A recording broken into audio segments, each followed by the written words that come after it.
প্রিয় বন্ধুরা, কেমন আছেন?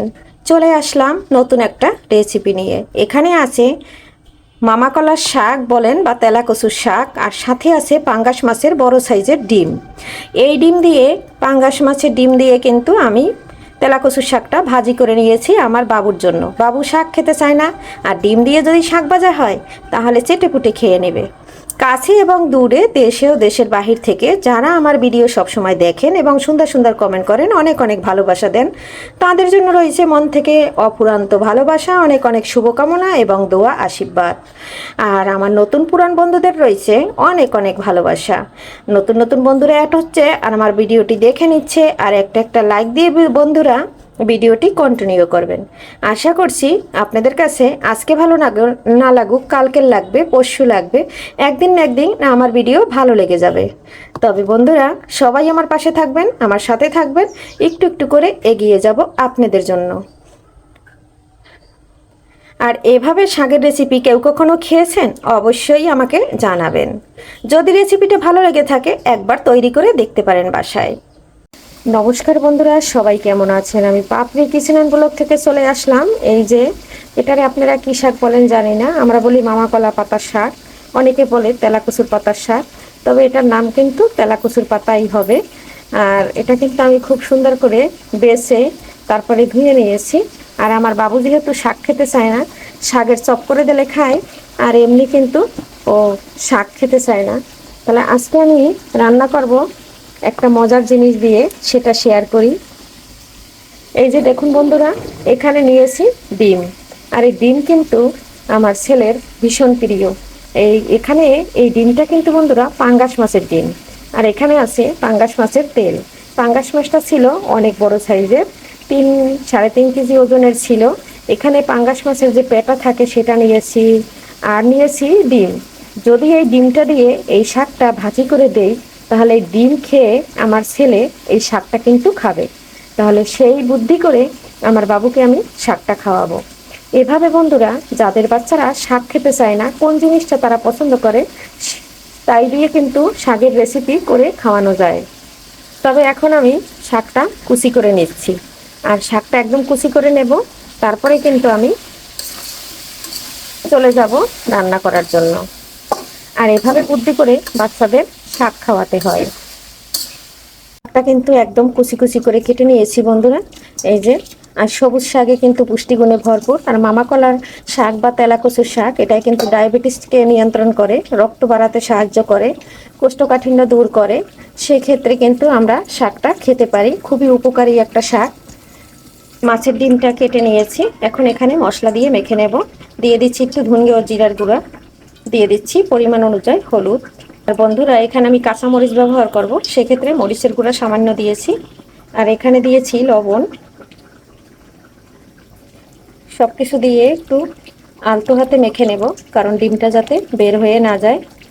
আর এখানে মাছের যে কালিপোক আছে সেটাও দিয়ে দিয়েছি। আর সব কিছু দিয়ে, কারণ ছেলে কিন্তু অন্যগুলো খাবে না, শুধু ডিমটা খাবে, কারণ ও মাছের ডিম ভীষণ পছন্দ করে।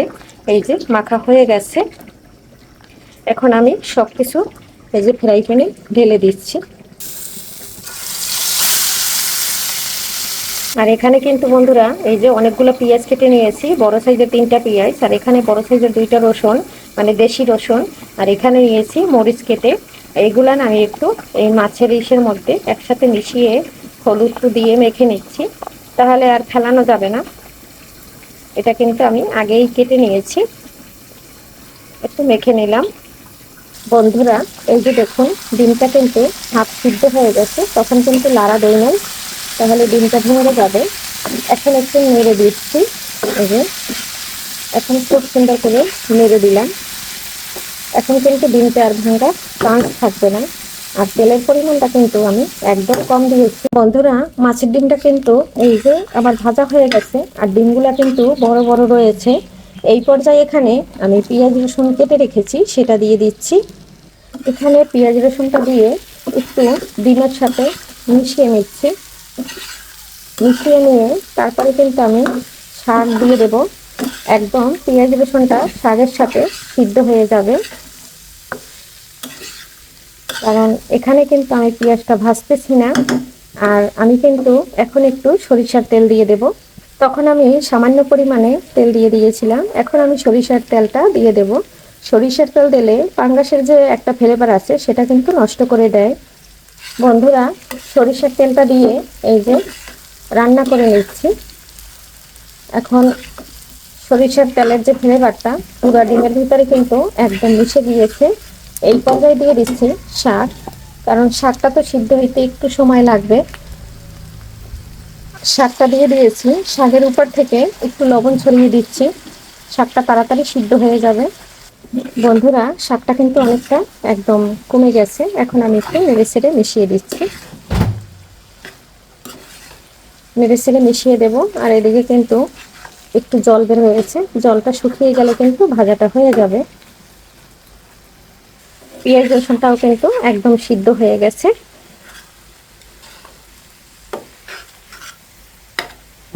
আর যাতে পেঁয়াজ রসুন গলে না যায় তার জন্য কিন্তু এইভাবেই আমি করলাম, যাতে খুব আস্তে আস্তে থেকে যায়। আর এই যে এখন আমি নেড়েচেড়ে খুব সুন্দর করে মিশিয়ে দিচ্ছি। ডিম দেখেই কিন্তু ছেলে আর লোভ সামলিয়ে রাখতে পারবে না, আর একদম খেয়ে নেবে চেটে পুটে। এটা হইল বাচ্চাদের শাক খাওয়ানো একটা দুর্দান্ত টেকনিক। তবে বন্ধুরা, টেকনিকটা ফলো করে অবশ্যই রান্না করে খাওয়াতে পারেন। কোন খাবারটা আপনার বাচ্চা বেশি বেশি পছন্দ করে? যেমন আমার বাচ্চা শাকের চপ খেতে খুব পছন্দ করে, তাই আমার প্রতিদিন বিকালে থাকবেই শাকের চপ। আর ওকে অল্প তেল দিয়ে সামান্য একটু চালের গুঁড়া দিয়ে শাকের চপটা বানিয়ে দিই, আর ও সুন্দর করে খেয়ে নেয়। বন্ধুরা, ফাইনালি কিন্তু আমার ভাজাটা একদম হয়ে গেছে। দেখুন, এখানে কিন্তু কোনো প্রকারের জল নেই, আর অল্প তেল দিয়ে খুব সুন্দর করে ভেজে নিলাম। আর এটা কিন্তু বাচ্চাদের জন্য খুবই উপকারী খাবার বন্ধুরা। আর এখন কিন্তু আমি নামিয়ে নিচ্ছি। আমার একদম রেডি হয়ে গেছে আজকের মাছের ডিমের রেসিপি, সাথে শাক। কেমন লাগলো বন্ধুরা অবশ্যই কমেন্ট করতে ভুলবেন না। এর থেকে বেশি ভাজলে শাকের পুষ্টিগুণ নষ্ট হয়ে যাবে, তাহলে কিন্তু ওই শাক বাচ্চাদের খাওয়াইয়া কোনো লাভ নাই। তার জন্য কিন্তু আমি এই যে শাকটা দিয়ে অল্প সময় রান্না করে নিলাম।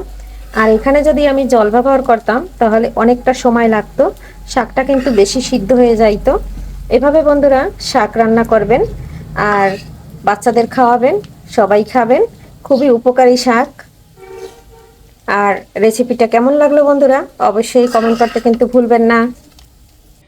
দেখুন বন্ধুরা, একদম নামিয়ে নিয়েছি আর পরিবেশন করে নিলাম। কেমন লাগলো? সবাই ভালো থাকবেন, সুস্থ থাকবেন। আগামী ভিডিও দেখার আমন্ত্রণ জানিয়ে এখানে বিদায় নিচ্ছি। বাই।